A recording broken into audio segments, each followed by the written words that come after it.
Appetite for Life, The Biography of Julia Child by Noël Riley Fitch. The book's dedication reads, "For my sisters Lynn and Gail, and for my husband Albert Sonnenfeld, with whom I share the joys of the table." And it is preceded by a quotation from Thomas Jefferson, "I too am an Epicurean." Part 1. Western Pioneers and Blue Blood.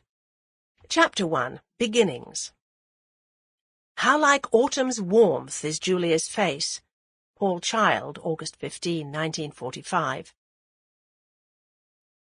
Perched on the railing of a veranda in Kunming, China, Julia McWilliams was aware only of the uniformed man beside her, reading the poem he wrote for her 33rd birthday. She stretched her very long legs out in front of her, crossing them at her ankles, so Paul Child could see what he would later call my beloved Julia's magnificent gams.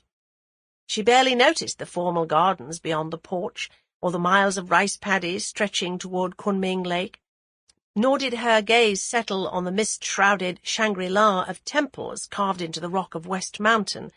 It was his voice that captured her, each word he read a note weaving a melody through her heart. The summer's heat of your embrace melts my frozen earth. The cotton dress clung to her slim 6 feet 2 inch body. Here she was in China, a privileged girl, seeking adventure, even danger, in the civilian opportunities of World War II, and she had found it not in the registry of the Office of Strategic Services, nor in the backwoods refugees' city of Kunming at the end of the Burma Road, but in the urbane, sophisticated, multilingual presence of 43-year-old Paul Child.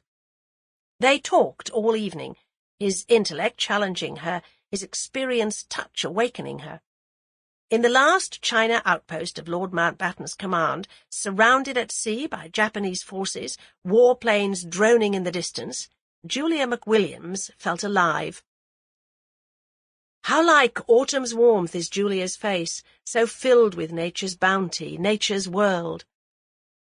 The cadence of his voice, reciting his sonnet to Julia, intensified the air of anticipation between them, dimming for the first time the news they had received that week of the dropping of the atomic bomb on Hiroshima and Nagasaki.